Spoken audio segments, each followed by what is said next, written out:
Good morning, good afternoon, good evening to everyone that is following SADF latest webinar. The title of our webinar is very clear, concise, and to the point. After Kabul, that is, after the fall of Kabul, what is going to happen? And I think we were very fortunate to have three of the most important experts on the actors on the ground. And therefore, I would like to present to you first Antonio Giustozzi. He is Senior Research Fellow at RUSI and visiting professor at King's College. Among various other works, he is author of Taliban at War. He is definitely, according to our view, the best available expert on the Taliban in our Western academic world. We will have, secondly, Dr. Siegfried O. He is the key research expert within SADF, and within his expertise, Pakistan is fundamental point, and most in particular, Pakistan policy and intervention in Afghanistan. He is one of the best experts there is in our Western world on this. And last but not least, James Page is the honorary fellow at University of Durham in the School of Government and International Affairs. He is also a very, very important expert, and he's going to make a presentation that is going to be more more comprehensive. The title, by the way, is very, very telling and very appealing. Discomfiting times, difficult questions, and disruptive answers. Afghanistan after the 2021 Taliban takeover. It's really fantastic. But we will start by having Dr. Giustozzi, Antonio. Is going to focus on the power struggle within the Taliban. He's going to be the first speaker. Please, Antonio, the floor is yours. Thank you. Of course, it's a complex topic. I will start by saying that, one, of course, should be looking at the Taliban in perspective. The Taliban have always been a little bit in turmoil throughout their existence. They never tried really to be a centralized organization. At some point in the East, there were attempts to increase centralization, none of which was successful. It only created additional turmoil. So gradually, the Taliban set up for an organizational model, which we could describe as essentially quite loose and quite federal in structure, although they wouldn't use this term, But when we try to analyze it, we have to keep in mind the Taliban are never been trying to be like, to imitate a Marxist Leninist organization, a Maoist group, or even a Muslim Brother organization. Although there were attempts at some point to bring in some Muslim Brother models of organization, which especially at one point dominated one of the Taliban top level shuras, the Shura Peshawar. But in the main Shura Quetta, these ideas never really gained currency, and attempts to introduce them were defeated. The Taliban are structurally loose, and in a sense, we could describe them as a successful, in a way, attempt to manage the diversity of Pashtun society. So essentially, they operate in a segmented society. They've adapted to that, and then learn how to manage it, make it work. There are limitations to what they can do, but at least, compared to other political organizations that tried to operate among Pashtuns, their model is more resilient, is more adaptive. And although there is always a certain degree of conflict within the Taliban, by and large, they've been able to keep the Taliban together. So we have to keep this in mind. When we see conflict in Taliban, we should not immediately start saying, oh, they're arguing, therefore they're gonna splinter as if they were a Marxist-Leninist group. When you have a centralized organization and there is a disagreement, it often ends up with a split. But the Taliban, we have to keep in mind, they're not organized like that, and they're designed to tolerate, to coexist with the internal conflict. So that's what you have today. The Taliban, like in the past, they are divided into groups. There are leaders and figures who compete with each other for influence. There are regional differences which are quite significant. That doesn't imply that they're on the verge of collapsing or splintering. Doesn't mean that it cannot happen. Like any organization composed of human beings is subject to the risk of imploding and splintering, but we should not mistake internal dynamics with the imminence of a split. Now, much of the media have been focused in the last few weeks on the fact that the Taliban cabinet that was announced on the 7th of September had a significant Haqqani presence. Many have described it as Haqqani dominated. I don't think that's true. There are in the cabinet out of 33 appointees, which include not only minister and deputy minister, but also some heads of sub-ministerial organization like the central bank or the chief of staff of the army, etc. So out of 33, 5 are members of the Haqqani network. So 5 out of 33 is a significant representation. Only one of them is really senior, the Minister of Interior, who is Sirajuddin Haqqani himself. So it's not a dominance. I wouldn't describe them as dominant. The really dominant group, it's pretty clear, is the Southern Taliban. There are 16 of them out of 33 in the first wave of appointments. And quite a few of them are senior, including the Minister of Defense, which is more senior in the Afghan context than the Minister of Interior, of course, the Prime Minister, etc. So and of these 16, 12 are Kandaharis. So clearly the old leadership of the Taliban, the Kandaharis, are still dominant. They dominate, but they form a coalition with the Haqqanis, which was not the original plan. So it's true that the Haqqanis have emerged in a stronger position that it seemed would have been the case at the beginning when they tried to put together a Taliban kind of caretaker government in the early days, which was not supposed to have significant Haqqani representation. The intent was to earn international recognition, and they realized that having the Haqqanis on board, especially Sirajuddin, would not help in that regard. But it didn't work. The Haqqanis fought back. So in that sense, yeah, the Haqqanis were successful in imposing their presence within the government. Doesn't mean that they dominated. Now, interesting, I think, and something to be kept in mind is that of the 5 Haqqanis who are members of the cabinet, of which one is a deputy minister, the others are ministers, 3 are not from the southeast. The Haqqanis are known for controlling the southeast of Afghanistan, so the region known as Loya Paktia, and also the province of Logar.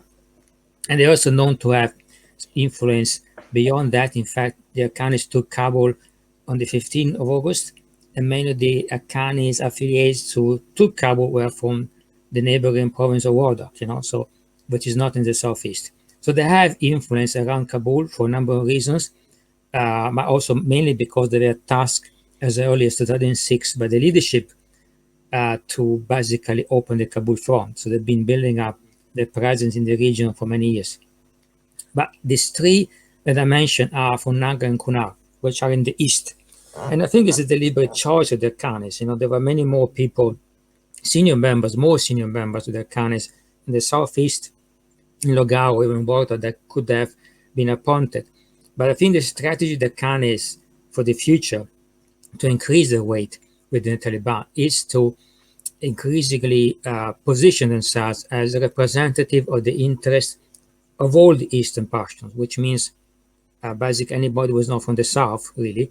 There are different tribal confederations in the east. You have the tribes of the southeast and the tribes of the east belong to different confederations traditionally, but I don't think that's so much important, because what unites them is a kind of protest against the attempts of the Kandahari Taliban to fully dominate government, as they in the past fully dominated the Taliban. The leadership of the Taliban traditionally is overwhelmingly from the south.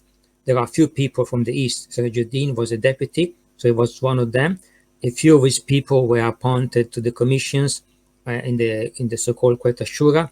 But if you were going to weigh the presence of all kind of Eastern Pashtuns in the Quetta Shura, you would find that they were dramatically underrepresented, basically.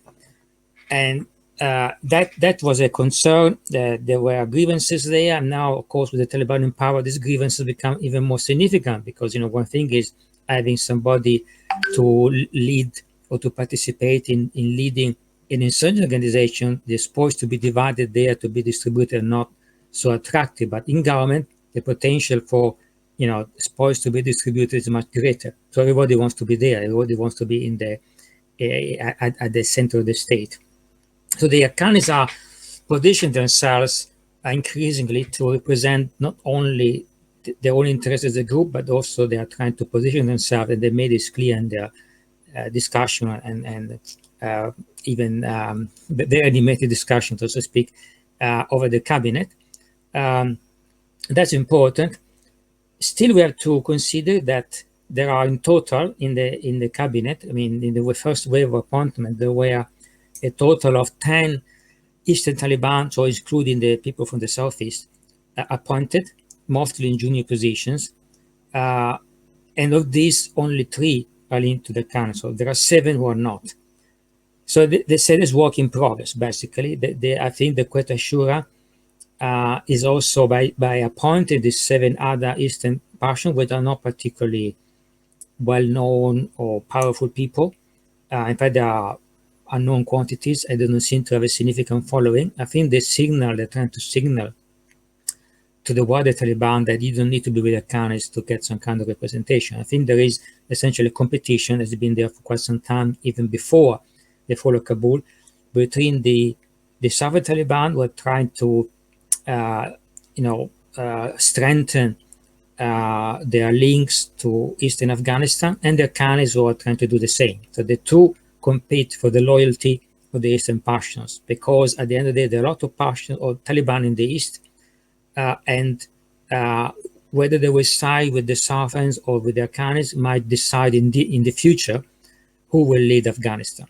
Because, when they will do the next election for a leader, they vote, essentially. So the different Taliban representative will vote, and having the Eastern Pashtun on your side can be decisive. It can be a decisive asset. Now, there are a lot of other regional differences. The Northern Taliban have raised issues, especially the Tajiks and the Uzbeks among them. They did get some rewards. They do have some people appointed. The second wave of appointments, as a few more of those getting positions, although typically quite junior positions in government. But they still want more. They still feel that they're not sufficiently represented, and this kind of dynamics, always gonna be there. Because everybody wants the top ministries where more spoils are concentrated. Right now, there is not much money to go around. So that also contributes to strengthen this competition for the few positions where there is some money that is there, because of course the Taliban are concentrating the money they do have, that they raise themselves on the key ministries. So of course they need to pay for the army, their fighters. That's a priority. So if you're at the Ministry of Defense, of course, are in a much stronger position if you have the Ministry of Agriculture. At least for now, that's quite clear. And just to conclude, one other thing that the media, or at least some of them, have been stressing is that this coalition between the Khan and the Kandaharis was the result of the intervention of the Pakistani security service, the ISI, whose head was in Kabul in the days before the announcement. And it's clear that he played a role, that he mediated between different Taliban factions. I don't think you can say that the ISI asserted its dominance. There's an overstatement, I think. The Pakistanis, a bit like everybody else, is trying to control what's going on and trying to influence. I don't think it's particularly successful. It might be marginally more successful than others, but they're also struggling very much with dealing with the Taliban. And I think the best example of that, and I will hand over to Siegfried over this, is the TTP, which the Pakistani Taliban are carrying out raids inside Pakistan, especially with Dagestan, but also other areas, in part from the east, where the Haqqani, as I mentioned, have their connection and their presence, but increasingly, and now mostly from the southeast. So they're based actually in the turf of the Haqqanis. So to say the Haqqanis are a stooge of the ISI at the same time when they actually host the TTP, which is carrying out armed raids, increasingly so, inside Dagestan, requires some qualification, and I think it is possible to argue that that's the case. But I will stop here and hand over to Sigrid. Thank you. Giustozzi, I think that your lesson was absolutely marvelous. I mean, I actually sensed a bit of what you mean when I saw what I call the empowerment of the Taliban leadership in Tianjin by the Chinese Foreign Affairs Minister, where there were nine Taliban commanders around him. So it is very telling on the nature of the Taliban, but you were the one who really put this in perspective, showing that this westernized tendency to look at the Taliban or other jihadi groups as some sort of centralized Marxist-Leninist is completely makes no sense whatsoever. Although, regarding Al-Qaeda and Muslim Brotherhood comparisons, I would like to, when you have the opportunity to see that with you, but we will not focus on that. We will continue on this issue. You really,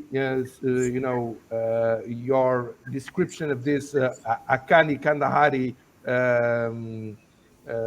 dynamics is fabulous. It touches exactly on the core of what Dr. Wolf is dealing with in Pakistan. So I would immediately pass the floor to him. Please, Dr. Wolf. Yes, thank you, Paul. The takeover of Kabul by the Pakistan-sponsored Taliban, the question arises which role Islamabad will continue to play in Afghanistan. But I think this depends on following factors. Foremost, on the course of Pakistan's ties with the new Taliban government and the impacts a Taliban-governed Afghanistan will have on Pakistan. To a lesser degree, it will depend on the involvement of Pakistan's relation with other neighboring countries, states, especially Iran, the extent and nature of China's Afghan engagement, and how the international community, foremost the United States, will adapt to the new situation in Afghanistan. Considering the manifold support offered to the Taliban during the last 2 decades, Pakistan has reason to anticipate a more or less friendly regime in Kabul. As such, it does not come by surprise that Pakistan was one of the first countries to welcome the Taliban's return to power in Afghanistan and celebrating it as a strategic victory. However, there are also reasons to believe that the relations with the Taliban government will be not as easy as hoped in Islamabad. The Taliban has already ignored Pakistan's advice to establish a really inclusive and broad-based government, as we already heard from Antonio. Furthermore, Pakistan is concerned about the Tehrik-e-Taliban, the Pakistan Taliban, or just in brief, TTP, and is not pleased that the Afghan Taliban refuses to support Islamabad's efforts in fighting the TTP so far. Also, it seems that the Taliban have set up a commission to deal with Pakistan's cross-border terrorism fears. It remains questionable whether this will come to a satisfactory result for Islamabad. In this context, it is important to recognize that there are not only obvious shifts in the relation between the TTP and the Afghan Taliban, but especially between the TTP and the Haqqani network, a major component of the Afghan Taliban, as very well explained, outlined by Antonio. The Haqqanis, known for being traditionally very close to Pakistan's security establishment, seem to have recalibrated their relations with Islamabad in favor of the TTP. The fact that Pakistan temporarily stripped off the supplies and the financial assistance to the Haqqani network due to their resistance to the US-Taliban deal in 2020 was not well taken by the militants. According to Antonio's research, the TTP moved away most of the fighters from Eastern Pakistan and is now hosted by the Haqqani network in the southeast of the country. That the TTP gave up its neutrality in Afghanistan to fight alongside the Taliban against the Afghan government forces, and that the Haqqanis are obviously ignoring the anti-Pakistan agenda of the TTP paved the way for the collaboration. That the Haqqanis are relatively well presented in the new government gives them additional leverage vis-à-vis Islamabad. As such, one should not expect that the Afghan Taliban will take in the near future conclusive action against the TTP. Instead, the Taliban government states that the TTP is a Pakistani and not an Afghan problem, and rejects demands to crush the TTP sanctuaries on its soil. Another severe issue of content is the matter of recognizing officially the Durand Line as international border, which serves until now only as a de facto demarcation between both countries. Here, it will be unlikely that the Taliban leadership, like all other governments, accept the colonial drawn border. The expressed critique by the Taliban on Islamabad's fencing of its Afghan border is an indication that the Durand Line issue will continue to cast its shadows over Taliban-Pakistan relations.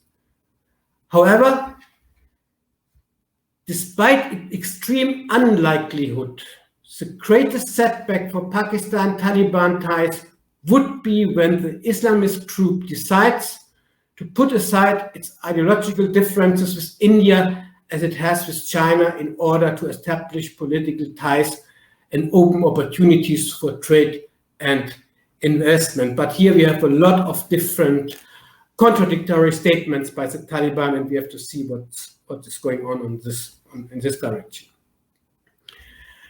Having this in mind, one needs to shed some light on the potential impacts of the Afghan imbroglio on Pakistan. According to US-based senior expert Marvin G. Weinbaum, whatever gains in influence Pakistan may have achieved with the Taliban in power, it has inherited a neighbor with a collapsing economy and financial system on the verge of a humanitarian crisis. According to Pakistan's Prime Minister Imran Khan, the prospect of a civil war, which was his country's biggest worry, seems to have been averted, at least for the moment. Nevertheless, for Khan, the outbreak seems still be simmering as long as the Taliban are unable or unwilling to form an inclusive government. Any further escalation in violence in Afghanistan will have severe economic and social political ramifications for Pakistan. Islamabad will be most likely confronted with a new large influx of Afghan refugees, which not that happened so far, but it will be likely, and this would contribute to the administrative challenge and financial burdens, and as well as rising further COVID health concerns. From a security perspective, the way how Islamists in Pakistan are celebrating the Taliban takeover of Kabul confirms the country's leadership fear that it will energize anti-state militant extremists and bolster Pakistan's ultra-conservative religious groups.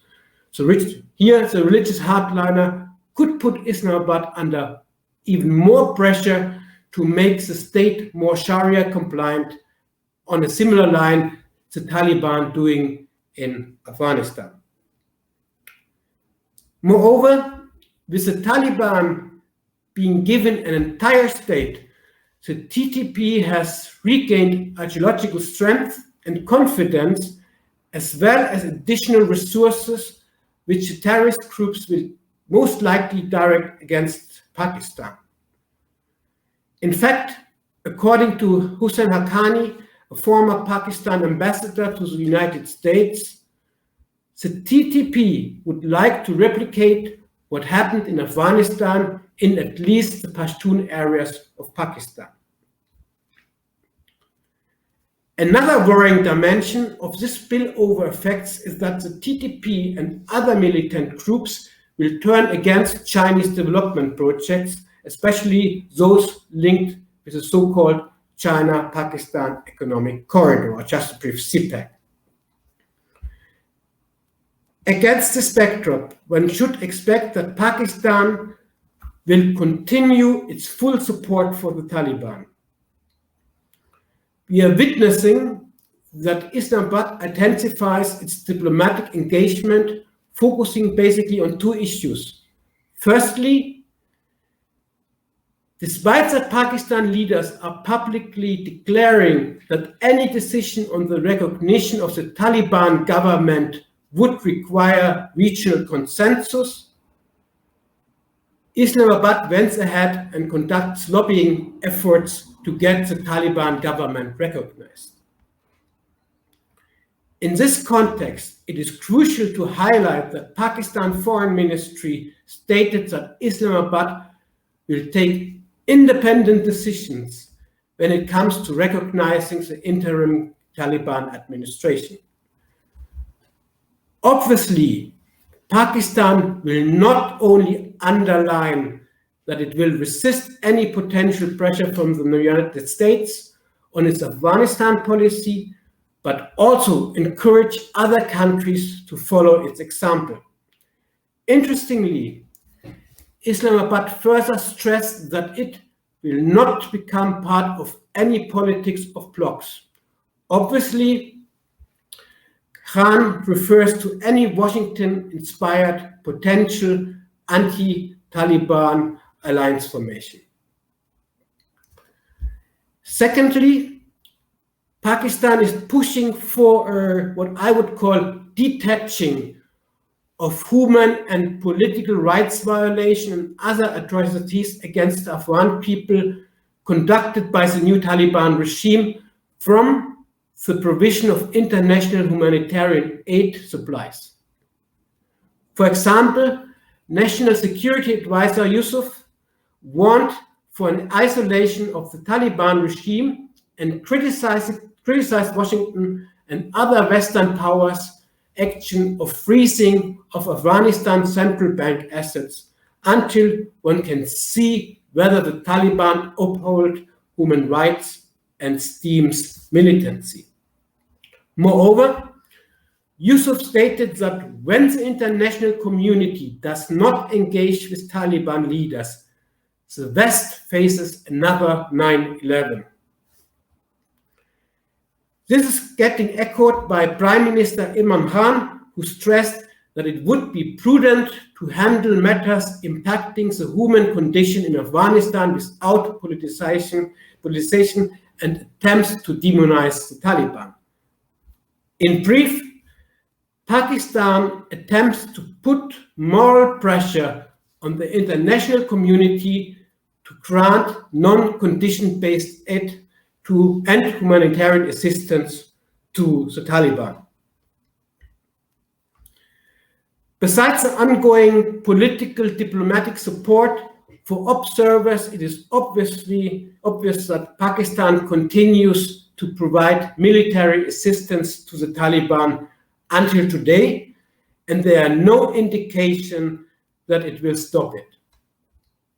Instead, it appears that the Pakistani army and the Inter-Service Intelligence, or ISI, even stepped up its engagement for the latest Taliban offensive, leading to the surrender of the Afghan National Defense and Security Forces, the ousting of the government of the Islamic Republic of Afghanistan, and the apparent defeat of the remaining anti-Taliban forces in the Panjshir Valley. Here, several experts are stating that the high level of sophistication and coordination of a military campaign, flanked by a distracting diplomatic strategy, keyword Doha process, indicated that the Taliban enjoyed the support of Pakistan. Islamabad rejects any involvement in the Panjshir.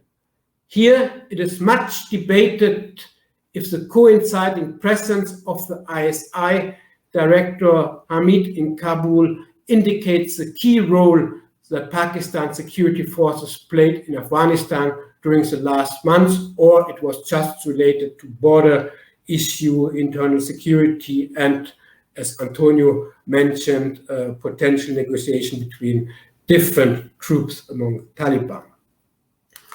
Last but not least, one must also expect that Pakistani military and intelligence will try to push as many militants, jihadists based in the country into Afghanistan. Moreover, Islamabad will continue to seek, or at least try to seek, assurance from the new rulers in Kabul that Afghanistan soil will not be used to export terrorism across the Durand Line. But one should not evade that Pakistan will attempt to use its influence over the Taliban to discourage militant forces residing in Afghanistan to conduct activities abroad, especially, or for example, in Central Asian states or in India, mainly Kashmir. In sum, one can state that neither Pakistan nor the central political leadership of the Taliban want the relationship to lapse.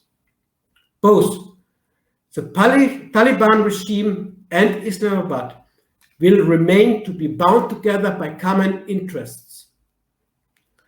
The Taliban need Islamabad to achieve international legitimacy and administrative support to run the country.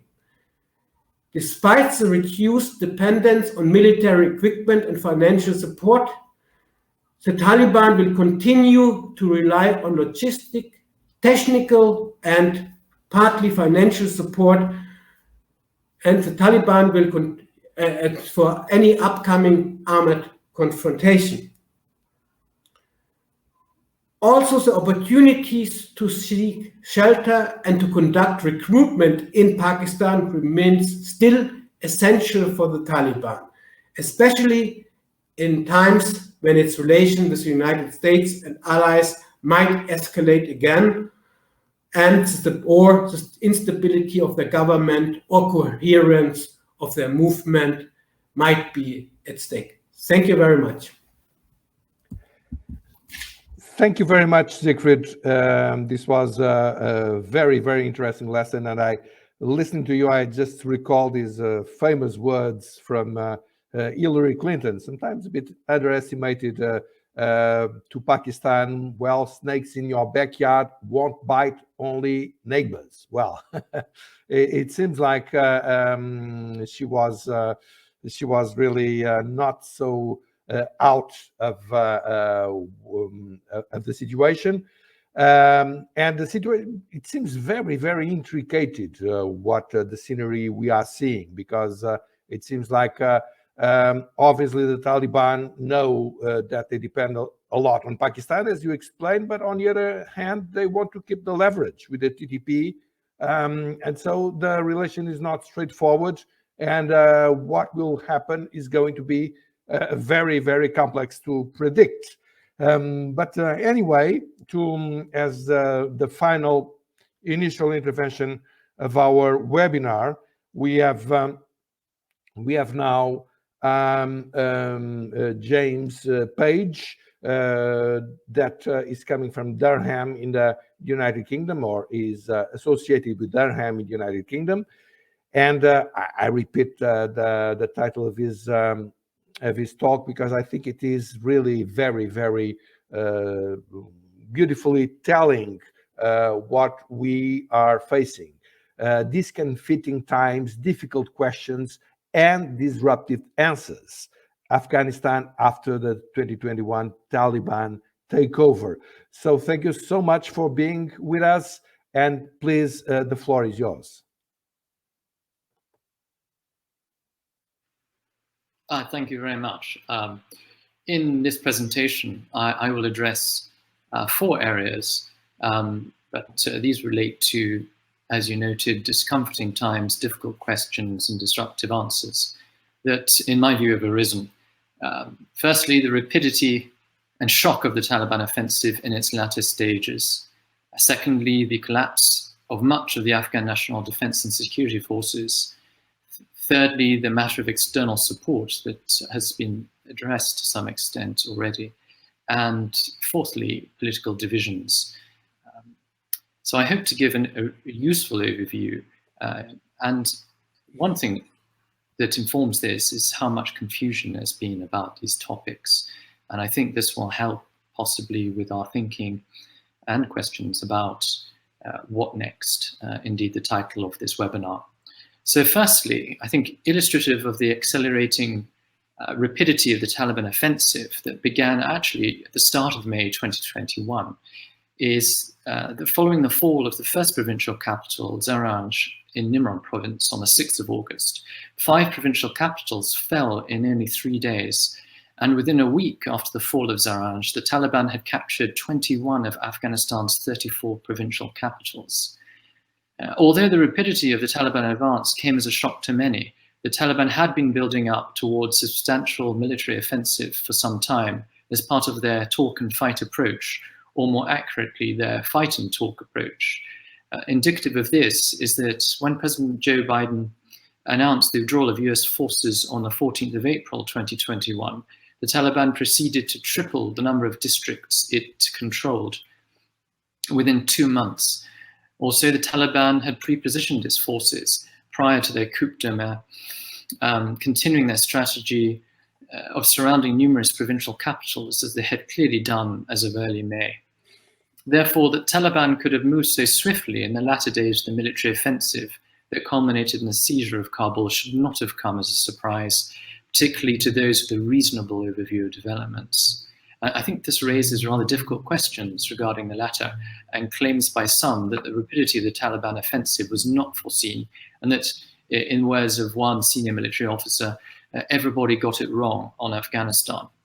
Indeed, the possibility, and indeed likelihood of a fast-moving Taliban military offensive was pointed out, for example, in July US Intelligence Service report and a UK Foreign Office assessment. And the French government, upon the advice of its analysts, and with much the same intelligence, started to evacuate staff in May. So difficult questions consequently arise regarding why the Taliban agreement of the 29th of February occurred without the full consultation and agreement of the Afghan government. It was supposed to lead to a new post-settlement Afghan Islamic government as determined by intra-Afghan dialogue and negotiations, but it did not. And why were the conditions set out in it neither implemented nor enforced, specifically cutting terrorist links? And the Taliban continued to be a threat to the security of the US and its allies.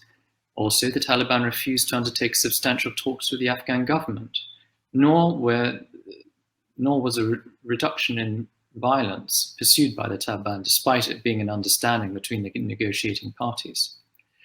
Secondly, regarding the collapse of much of the Afghan National Defense and Security Forces, the losses, ceding of ground, defections, and general performance of Afghan National Security Forces, with some notable exceptions, has received widespread remark from numerous figures. This has ranged from US President Biden to civilians in Afghanistan, not to mention military professionals, pundits, and others. Indeed, Afghan National Security Forces were a cornerstone of the US-led international efforts to support Afghanistan's security and development, particularly latterly, including mutual interests such as counterinsurgency and counterterrorism. With so much effort and expense expended upon this, its defeat has been highly visible. It has also been a highly symbolic blow. Several reviews have been set up, for example, by NATO, US Congress, and others, and perhaps difficult questions will be raised about this. But yet it is also discomforting that some have been so swift to place so much of the blame on Afghan National Security Forces for what has unfolded. For example, US President Biden. This is particularly so when a consensus has been emerging that highly restricted US air support to Afghan National Security Forces, Afghan National Security Force design, aspects of its development, and the US withdrawal of contractors and even munitions supply at a crucial time to a key enabling element of it, the Afghan Air Force, were major factors in its overall performance. The evidently corrosive effect on Afghan National Security Force morale of the US negotiating a deal with the Taliban without the Afghan government has also importantly been cited as crucial, as well as clear pressure on the Commander-in-Chief, President Ghani, to step down. This can hardly have been reasonably expected to result in propitious results or good results, even when the US goal was controversially to forge a new Afghan government, despite President Ghani having been elected and in possession of an officially recognized mandate. I think this raises several critical questions regarding, firstly, the development of US and allied efforts in Afghanistan post-intervention, particularly regarding support provided, to whom and towards what. Secondly, the coherence of efforts in context, including regarding best support and more direct actions taken towards political goals. And thirdly, the will and commitment of the US and allies towards not only Afghanistan, but also supporting liberty and constitutional democracy internationally, and addressing the increasing threat of militant Islamism and its supporters. Answers to these are likely to disrupt the self-image of some actors in terms of power, commitment, calculation, and even competence, and various claims that have been made pertaining to these. This includes particularly pressing claims regarding counterterrorism coverage in Afghanistan and political influence. This includes in the region post-withdrawal. Moreover, the scope and capability to employ coercive diplomacy to good effect. It may be reasonably argued that the conditions were not appropriate for the initiative that was embarked upon, that is, to negotiate a so-called political settlement in Afghanistan. The US and the Taliban understandings of it were so far apart, but not only should it have been revisited, the nature of what was occurring should have been realized, intensifying war that did not lend itself to such an approach as it had little prospect of success, and indeed of diplomatic agreements being honored, including regarding an unofficially recognized entity.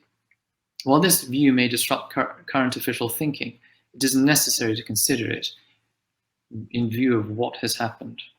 This brings me to the third matter of external support, which has been at the crux of both policy and operational issues in Afghanistan, and the development of strategy.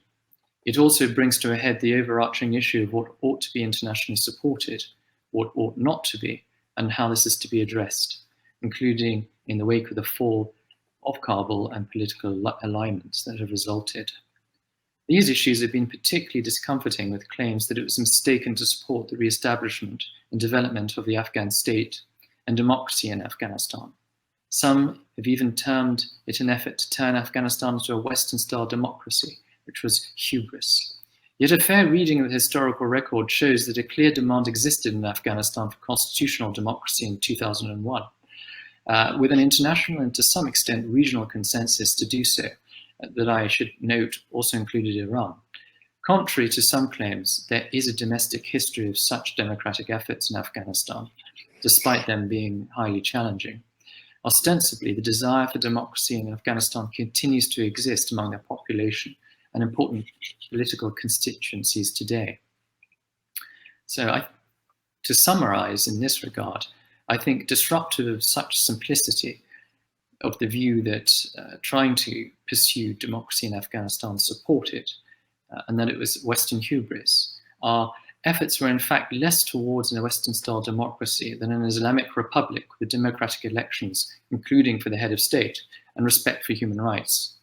I believe this is a very important distinction that can help make sense of what was attempted, the challenges involved, and what could have and could be done better in the future. For example, in other contexts, if not Afghanistan. It also begs the question, what should be done about states and actors who are seeking support to develop democracy that is identifiable as Western values? Should they be denied support because some identify it in that way? Particularly discomforting here and difficult to question is, why is there so much misunderstanding about this matter? I think a lot of people have been weighing in who don't quite have a handle on the subtleties of Afghan history and its complexity. An important and underpinning element is that too often efforts in Afghanistan has been characterized as nation building by the US and its allies. But nation building is what a host state does, not the supporters, because it cannot be done for the host nation. I believe it is apt to support the aspirations and efforts towards democracy and liberty in Afghanistan, and it was after 2001. I don't think that ideological neatness and simple explanations are very helpful here, which has been rather the trend in a lot of commentaries. I think some further points that I'd make is that the withdrawal from Afghanistan so abruptly has resulted in little counterterrorism capability in Afghanistan. This is contrary to some claims that were made by the Biden administration, but quite a few commentators did warn of this. For instance, airstrikes by the US and close allies in Afghanistan for counterterrorism now require overflight permission, indeed from those who work to expel the US and allies from the region. Also, the closest US bases for counterterrorism strikes in Afghanistan are about 2,000 miles. And as we have seen, the latest US drone strike in Afghanistan suffered literally from fatally poor intelligence. So the capability to disrupt terrorists in Afghanistan has itself been seriously disrupted by the hasty withdrawal. I think in addition, the lack of consultation by the US, particularly in recent years, and acknowledgement of the sacrifices allies have made has hardly been amenable to unifying allied efforts, including against current and future threats. And while the Biden administration is increasingly focused on China, wider focus on the importance of regions such as Central Asia and Middle East in addressing threats by it appears to be receding. I think this may be a flawed approach, because the US probably would do well not to take on China alone, and certainly not to the exclusion of important allied interests and what they can offer. I think a pertinent example of this is that China requires resources from Afghanistan and also through regions such as Central Asia and the Middle East to fulfill its aims. And it is in these regions that alliances will be critically important, not only for them, but also those who wish to influence Chinese efforts and maybe even resist them. I think fundamentally, this brings into focus the question of the role of Pakistan, without whom, as Siegfried said, many believe it would not have been possible for the Taliban to have mounted its rapid military offensive or the protection of the Taliban movement. Pakistan's support for the Taliban has certainly not receded, but in recent years, US support for Pakistan has, but Chinese support for Pakistan has increased. And I doubt that Pakistan would have undertaken all that it did in relation to Afghanistan recently had it not been under the wing, to put it quite bluntly, of China. I think this causes quite a lot of disruption regarding views as to the cause of what happened in Afghanistan, and also expectations about what kind of pressure can be brought to bear, both on Afghanistan and Pakistan, and indeed alliances and their dynamics. The fourth and final aspect I want to note are internal divisions. Much has been made of internal divisions within the Taliban and also the Afghan polity. Those kind of divisions directly affect the possibility for a so-called inclusive Afghan government. But I'd also note that there's a considerable amount of division amongst allies and also the international community writ large on how to deal with Afghanistan now. Symbolic of this, or highly indicative, is the Taliban have already moved to have one of their officials recognized as the holder and of Afghanistan's seat at the United Nations. This seems not to have met with a very strong response so far, although some have been lobbying in favor of it. Pakistan, as noted by Siegfried more broadly, but also Qatar has been highly active.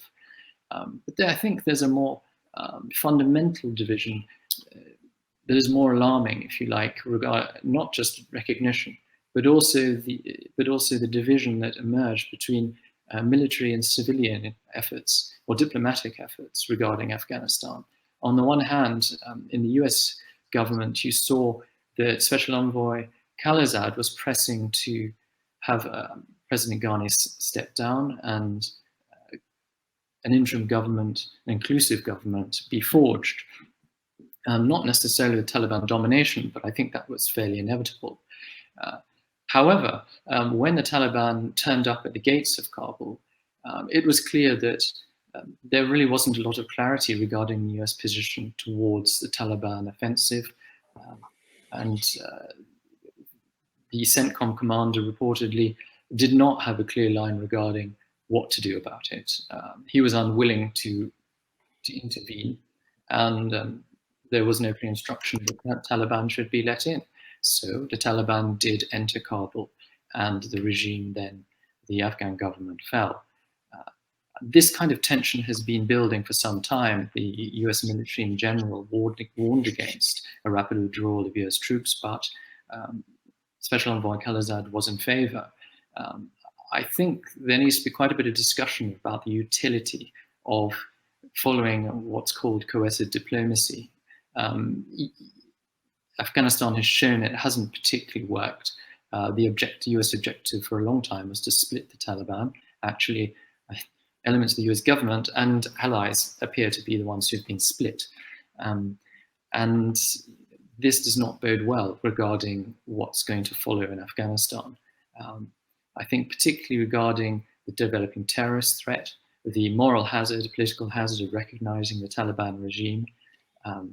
Meanwhile, the plight of the Afghan population is certainly worsening, and it's difficult to see that any level of humanitarian aid will address grave political issues in Afghanistan that are quickly occurring and show no signs of decelerating. So alliances seem to me to be absolutely key, both within administrations and external to it. And this is one of the most important lessons, I think, that needs to be learned. And now that we're entering new territory in Afghanistan, and how the plight of Afghanistan and those in Afghanistan and those affected by what goes on in Afghanistan comes to bear. Thank you. James Page, thank you so much. You have been really making a wonderful summing up of so many questions that we are confronted with. Your assessment seems to be absolutely brilliant. We have been for the three of you with over 3/4 of an hour. I spent the rest of the time. I honestly think that no one can find in 45 minutes so many important messages like the ones you sent to us. It has been really fascinating. We certainly will put our webinar in our website for consultation. I would like to say to all of us, that to all of you that are following us in the social media, that you can come in with comments. We are prepared to answer you. In the meantime, we still have some minutes in front of us. Of course, that the issues raised are for their nature. They would not end. We could go endlessly discussing them. But if I am to to focus on things that perhaps would enlarge our perspectives, I would dare to start with Professor Giustozzi on a particular issue, which is, you focused on the Kandahari Haqqani network dynamics brilliantly. I've never seen nothing like that. But there are others. One of the most intriguing things is Iran, because we know that Iran has been involved with the Taliban a lot. They were also betting a bit on this Panjshir Valley resistance. They were apparently very angry for the fact that the Pakistanis helped the Taliban to smash it. How is it? How do you see Iran in this puzzle? The Iran influence in the Taliban, and also, in this forming resistance that did not work out. What is your view? Well, I think certainly when the cabinet was announced on the 7th, so the first wave of appointment, which is of course by far the most important because all the top positions were distributed at that point, it became very clear two things. First, that the divisions within the Southern Taliban, they've been there for some time. They've been trying to mend them, but essentially, the appointments showed that they were still there. Nobody from Helmand was appointed to that, in that wave of appointments. So basically, Helmand is not a province whatsoever, contributes probably more fighters to the Taliban than any other province, and also military leaders, because traditionally, within the Taliban, the political leaders come from Kandahar, the military leaders from Helmand, or most of the time. In fact, before Mullah Yaqub was technically from, the families from Uruzgan, but we could say is a adoptive Kandahari. Before he was appointed head of the military commission, the head was Ibrahim Sadar, who is from Helmand, and before Sadar, you had Abdul Karim Zaki, who is from Helmand. And clearly, Yaqub was a political appointment; he's not really a military leader. So it was an attempt for the Kandahari already before the final offensive of the Taliban to kind of assert a degree of political control over military leaders who were going a bit rogue already. So the fact that during the first wave of appointment, neither Sadar nor Zakir got any jobs was very significant, and it shows no anybody else from Helmand, no anybody from Western Afghanistan.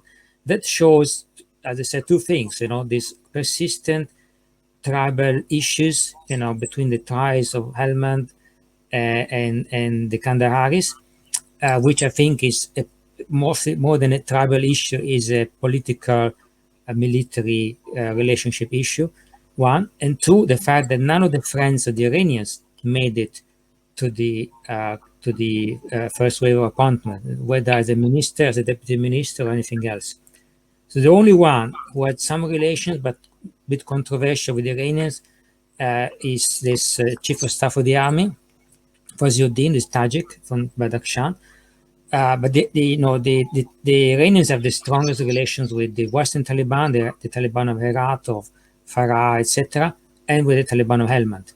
And Sadr, in particular, is the man who basically worked closely with the Revolutionary Guards of Iran, basically incorporating into the Taliban asymmetric tactics or hybrid tactics, if you like, as taught by the Revolutionary Guards. So he's certainly a very important person, and a person that he was made by the Iranians, and he maintains very close relation with them. He's a believer in, if you like, Iranian or Revolutionary Guard military doctrine. So I think at the point it was clear, or the message was, first of all, the Iranians were really betting on a coalition government because they want and they still want to get the other allies and clients in Afghanistan. So various Hazara parties and political leaders, the various Tajik parties or groups and factions and leaders incorporated into the government, and they didn't get it. And second, they didn't even get their Taliban allies within the cabinet. So, of course, at that point, it seemed pretty clear the relations with Iran were tense. And if you look at the media, what was happening in the media was quite a lot of obvious tension between Taliban and Afghan government media. You know, with the Iranian media accusing the Taliban of being inclusive, and the Taliban openly saying, you are inclusive in Iran, yeah? Sunnis get a lot of jobs in government in Iran. So really this sparring on TV, you know, so it was not like something in a backdoor discussion, was on TV, on Iranian TV. So the tension was there. And then, of course, the thing with Panjshir is not actually that the Panjshir is per se a very close relation with the Iranians, but, you know, the episode of Panjshir was very important because that meant that the negotiation over coalition government Barada was trying to push through at the point were dead. You know, because of course at that point, getting Jamiat into the government becomes impossible. And I think we should rule out that not only the Panjshiris, but Rabbani, who had to deal with the Taliban, and various other leaders of Jamiat, you know, of lesser importance, at this point it's very difficult for them to accept any offer, second, and it's also a question whether the Taliban want them, you know, because Rabbani at the end took position in favor of the Panjshiris, you know, so it becomes much more difficult for the Iranians to, even under the best circumstances, to have a deal that brings their friends into the government and therefore counterbalances the power of the Taliban. So it's not Panjshir per se that upset the Iranians, but the implications, you know, the political implications. And of course, there is a sense in Iran that these things don't happen by chance. And they suspect that the Pakistanis, who have some understanding with the Iranians, with the Russians about bringing together a coalition government, have been cheating them. That the Pakistanis have not been really working very hard to achieve that. Perhaps even the contrary, they've been trying to preempt the formation of a coalition government. This is what they think, you know. I'm not saying it's true, but I think clearly there's suspicion now in Iran that the Pakistanis might have cheated them, one. And two, also the suspicion is that you know, within the Taliban, the current dynamics might make it very difficult in the future for Iran to recover the kind of influence that he thinks it deserves, because Iran spent a lot of money on the Taliban, human resources, you know, the grace of revolutionary guards of Iran spread around many provinces of Afghanistan. So people died there helping the Taliban. Money was spent, you know, logistics was delivered, and of course, political capital was spent. And of course, you know, the Iranians basically sacrificed their lives for the sake of the Taliban. You know, they convinced Rabbani and others to make the deal that led to the fall of the Northeast first, then of the West, you know, in the hands of the Taliban. So they basically gave away what they had. So this, and of course, there is the other issue, you know, which is more, you know, there are lobbies, of course, in Iran that are very sensitive about the fate of Afghanistan Shias, you know, and they're not happy about the fact that the Taliban have been meeting, of course, the Shia leaders, those who are still in Kabul, They've been polite in the meetings. At the beginning, they're making a lot of promises, but already now in the recent meetings, the demand of the Adaras to have, for example, Jafari law courts are being ignored. The Taliban are dodging these requests. They're not answering. And I think after weeks and weeks of meetings, of course, these Adara leaders are beginning to think, this looks like they're not going to get anything here. What they got is in the second wave of appointment, they got a doctor, a Hazara doctor being appointed, but that's very little, of course, for them. They were used to have their representatives in every government after 2001. So it's a major concern. Of course, the Taliban, I think, they behave the way they behave for a number of reasons. One is that the Iranians, as it happens to them, and the Russians, it is happening even more often to them, they've been quite arrogant in their demeanor, in their attitude to the Taliban. In general, toward Afghanistan, they tend to behave like that because especially the Iranians consider the Afghans, at best poor relatives, and at worst, almost an inferior race. So they've been a little bit, quite prevaricating. And the Russians also have been quite arrogant at diplomatic level, in the messaging they were sending to Kabul. And of course, the Taliban are not the kind of types who, go over this very easily. So in part, the Taliban wanted to teach a lesson to the Iranians. Now, in the second wave of appointments, Sadr got the job of Deputy Minister of Interior. People around him say that he accepts that, and probably less what he wanted. He was hoping for a ministerial position. Zakir also accepted, but Zakir is not so close to the Iranian. But anyway, he also accepted his appointment as Deputy Minister of Defense. So I think there is some kind of movement now from the Taliban side to kind of bend fences, but still the Iranians have got very little. This might change. At the same time, in the days when these things are happening, when the Iranians were left high and dry in the wave of appointments, it emerged, it happened actually early, but it emerged that the Saudis were negotiating, they're talking to the Taliban, so they're reconnected, after a very cold attitude toward the Taliban takeover Kabul. Within days, or basically by the end of August, the Saudis had an envoy. They are talking to the Taliban. Of course, nobody knows what they talk to each other, but the very fact that, even the messaging coming from the foreign minister of Saudi Arabia was much warmer to the Taliban.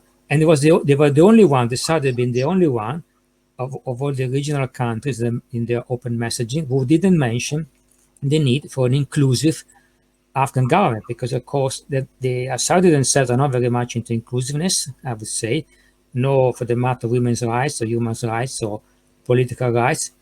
And of course, inclusiveness in Afghanistan now means mostly Hazaras, Shias. Yeah, so it's not going to be the Saudis who are going to advocate for that. So I think that the Iranians, of course, noticed that also the Emirates became a little bit more involved, after this early, cold attitude. So they probably noticed this, and at the same time, when they were hearing that they were going to be cut off from any influence over the new Taliban government, so probably they calculated 2 + 2 makes 4. Huh? So I think they became very suspicious. They might even overstate the case. I think probably, I suspect, knowing the Taliban, that a bit like the government of Afghanistan of the past, they might be manipulating the regional countries in order to milk them as much as possible. So, because some of the countries like Qatar, for example, the Qataris they've been talking a lot, visiting a lot, but haven't been paying a lot. They've been slow in opening their wallets, I think probably the Taliban felt, of course, if the Saudis are out, if the Emirates are out, then the Qataris are not in a hurry to spend on us, So maybe we need to get them back into the picture. At worst, it will help convincing the Qataris to pay. At worst, if the Qataris don't pay, we can still tell them, at the end of the day, these Qataris and these Iranians, they're not that good. Sorry, we're a bit too close to them, but we're still here. You can still rebuild the relationship. So I think, the Taliban now, they don't have enough money to run their government. They have some money, but of course the priority is paying for the army, of course, first of all, and a few other things. I think they estimate they need $3 to $4 billion to run the whole show, which is less than the Islamic Republic, but still quite a bit of money. In terms of taxes, they can raise more than the previous government, also because they can raise money also from smuggling, which is a big advantage compared to the previous government. But I don't think they can raise 3 to 4 billions. Of course, you have to consider that, the Taliban are less dishonest than the previous government, but they're not pure either, So you always have to consider there will be some leakage, that not all the money that could be raised will be raised. So I think, reaching $3 to $4 billion with the economy in the current state is impossible. So they need help, and urgently, because otherwise the state collapses. If you don't pay salaries, then for some weeks it can be okay, people can wait, but eventually there won't be anything left. The whole state will disappear. They know that, and that's why they become a bit nervous. And the Qataris, where I hope, the Chinese, where I hope, but none of them has really been that generous, in terms of cash payments. Yeah, they send some aid, that's fine, but they really need money to keep the state running. And I think that's one reason why they've been quite manipulative, of the Iranians and the others.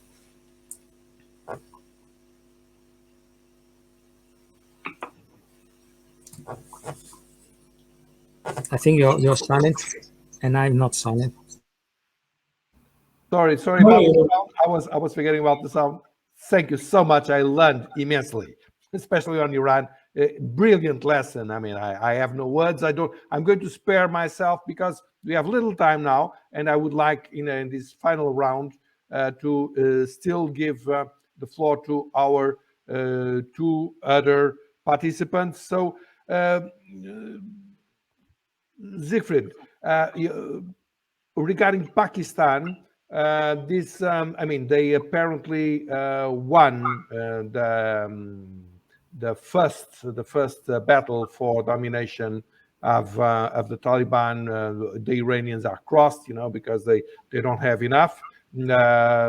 All this conversation of the inclusiveness, as very correctly was pointed out by Professor Giustozzi, is a bit of knowing what is going to be the state of play between Iran, Pakistan, Qatar, and so on. How do you think that Pakistani civil society might be reacting to this situation, if it will be prolonged or not? Because on the one hand, Pakistan is willing to show, well, we are victorious. We broke the shackles of slavery from Afghanistan. We are really the great guys, but the TTP is being harbored by the Haqqanis, and is doing a lot of problems within Pakistan. And so how can they really try to put all of this together without, looking like being absolutely on wrong-footed? I mean, regarding, you mentioned the terms civil society. Civil society in Pakistan, I don't think has much a say when it comes to Afghanistan. The actors who are determining the public debate in Pakistan are either, of course, Pakistani officials and even more the religious conservative, extreme religious conservative, and they are quite loudly. And this is, which now comes when I'm coming back to the civil society, and the general society in general. There are 2 major concerns, which I a little bit touched in my presentation. First of all, the security aspect. And here there are more and more doubts how the relationship between Islamabad and Kabul, the political leadership, will develop.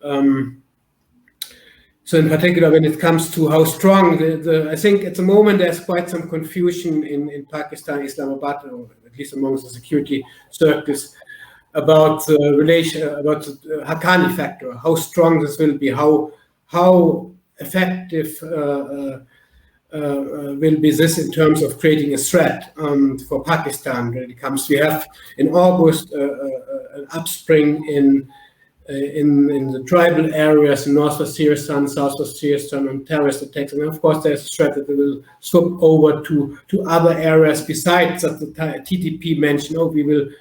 They have a change in their overall goal, that they're not anymore primarily aiming at overthrow the Pakistani government. They are much lesser at the moment in their goal, focusing just on the tribal areas, and they are either secessionism in the best case for them, or at least large-scale autonomy with, of course, a Sharia-based administration. This is what the TTP aims for, but of course this is for Pakistan a no-go for the security establishment, because there's the threat of a domino effect, that other areas, regions might follow this example, and this could somehow lead to a defragmentation of the whole state. But this is a security aspect that that Pakistan is afraid of deterioration of the security situation. This might also lead to more, again, military operation on the border to Afghanistan. We have to see how this plays out. But the biggest threat is now that this works and there is how the civil society is really concerned about the masses, are that is function like an engine and catalyst of more Islamization in Pakistan, that more and more demands are coming to bring the whole state on the Sharia track, and this is a very dangerous development. I don't know if it answers your question, but I'm willing to give more points when it's requested. Thank you so much. Yes, I think that you really got to the point. That will be really a very, very difficult task for the Pakistani authorities to put together all of these objectives. I would like perhaps now to in the final round, to give the floor to James. I think, James, you really made the most comprehensive of all of the intervention. It has been so rich, and you raised so many issues. It's not possible to go all over them. Some of them, I think, are perhaps the most interesting. These military, political, standoff. I would go a bit further. In military terms, how the background decision was possible. It would give rise to a webinar. It's the most unbelievable thing I've ever remembered to have seen. But I would concentrate on a single thing, because it's impossible to go on any other. This issue of, we are getting out of Afghanistan because now we are confronting China. Okay, to start with, to leave a neighboring country from China, saying we leave the neighboring country of China because we want to confront China, is by itself something very, very strange. But I was a month in July. I was in Tashkent, and it was so obvious that this announcement from the United States, this vacuum from the United States, was creating the atmosphere that the Central Asian countries that were there present, in the conference that was supposed to be on connectivity, but was actually, as I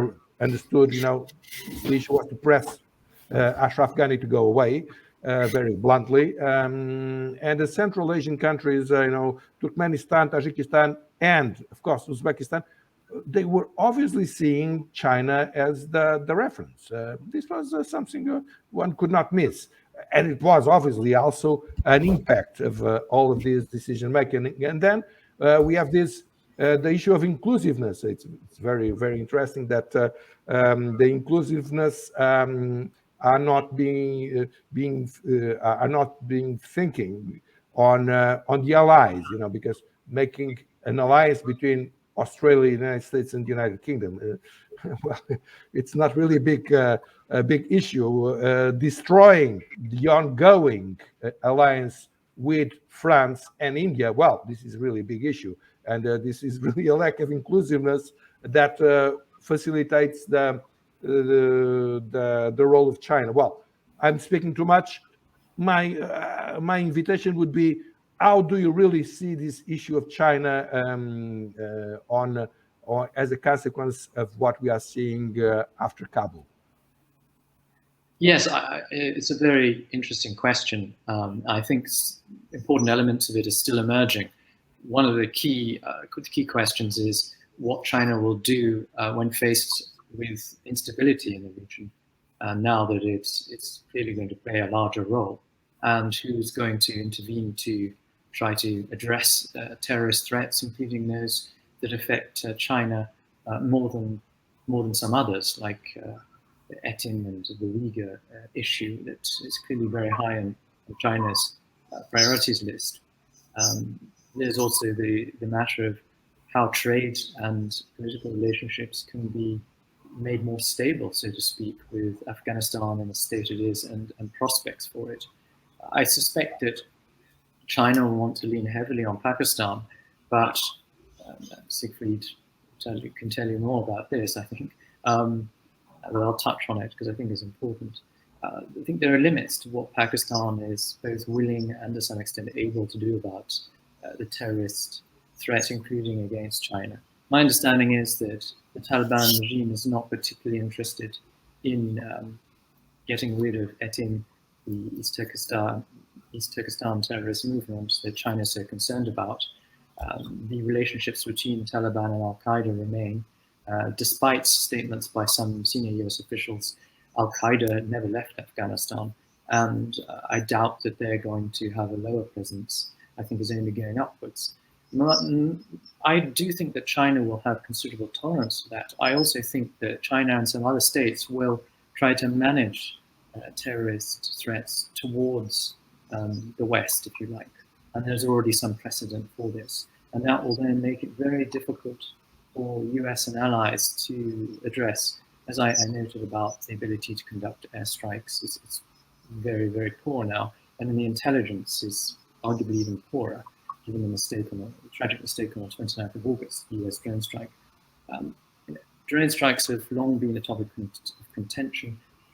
I would argue that even though they're quite a precise technology, the intelligence is what really matters. And there are many examples of that being incorrect in a very complicated context like Afghanistan. So without physical presence, I think even China's going to have a problem dealing with terrorist threats and other issues. I think Pakistan will strengthen its relationship with the regime. It will become more involved, but then I think there'll be more international pressure on it. So this dynamic between China and Pakistan will be particularly important. I think the US and allies will get drawn back in towards Afghanistan because the scale of the terrorist threat will grow. Migration problems that are quite destabilizing for Western politics, as we've seen, will increase as well as humanitarian crisis worsens. And then, as I mentioned, I don't think any level of humanitarian aid is going to solve that, because quite a lot of it will get diverted, like in the 90s, for various power brokers, Taliban figures, Taliban's own agenda. It won't reach people, much of it won't reach people who need it. So it's not a very attractive future in Afghanistan, and you'll see why many Afghans would like to leave, and are leaving. How the international community then decides to approach this, I think, is very, very interesting now. And that relates to the question of China, with this UN Security Council seat, cooperation regarding Afghanistan with Russia to some extent, another permanent member. And then at the moment, US doesn't seem to be a very clear line coming from what you're going to do about the Taliban regime. As we've seen, this question of recognition of the Taliban appointee for the UN seat has been kicked into touch with the Credentials Committee, which, interestingly, China, Russia, and US are on. So that's going to be a very important decision. It's going to set the tone. But I think, as Siegfried said, this attempt to de-link human rights from humanitarian aid towards Afghanistan is going to be an important dimension to Pakistan's efforts, and those of Qatar too. But that's very tricky for the West to handle, because particularly for the EU, there's an increasing rhetoric around this matter. So what options do you have? Do you take the harder route, if you like, or tough love, and say, we're not going to recognize you, we're going to continue humanitarian aid, but there are limits to what we can do? Or do you really push a lot of aid in and build up the recognition, even if you don't do it formally? This is, I think, the major policy question now facing Western capitals in particular. Obviously, some other states are not so concerned about the linkage. They don't really link it anyway, in many cases. So, my personal view is, at the moment, is better to be cautious and cautious regarding humanitarian aid and cautious regarding recognition. I think if China wishes to be so active in the region, then I think it needs to bring in the aid, and Russia as well. Like, they wanted US and NATO, the NATO-led alliance out. So how can those countries and the member states continue to pay for Afghanistan without contributions for others who are now more influential? So tough discussions behind the scenes, and I think quite critical ones that will set the tone for other regions, including, as you mentioned, Asia Pacific. So thank you. We are about to wind up our webinar. I absolutely subscribe to your points of view. I did not speak about Qatar, but of course, Qatar, that was the headquarters of the Taliban. We should not forget, it was the main force, open force behind the Taliban. They made it known, oh, well, we do not want to be seen as partisans, so we should not be the main financial support for the Taliban. So fundamentally, Qatar is trying to do what it has been doing for a very long time, which is to infiltrate the West and to put the West to pay for its own policies and to its own projection. And the issue, as James has correctly put, is the West to be really going to do that? Is there any sense in recognizing the Taliban? I subscribe to your point of view, James, absolutely. And of course, China, that it's not only to get you to the photograph with the 9 Talibans. Now the time is to pay. Of course, you are absolutely right. And unfortunately, I also agree with your predictions for the future. I would like not to agree. I would like to say, well, the Taliban will now suddenly discover that women are very important. They will give human equal rights to women and so forth. But I don't think it's very realistic. So I do think that this contribution of yours was absolutely fascinating. I have not seen nothing like that on this issue. You are absolutely brilliant researchers. We are at SADF completely, overwhelmed with pride for having you with us, and I hope we will have new opportunities, because your knowledge needs to be shared among those who care for the future of humanity, and in this case, the future of Afghanistan and our common values. Thank you so much for your participation, and I'm really looking forward to a next opportunity. We will see that we will have this in our website as soon as possible. Thank you so much for all of those that have been following our webinar. Thank you for Albino, that behind the scenes has been managing the whole of our exercise. Bye-bye.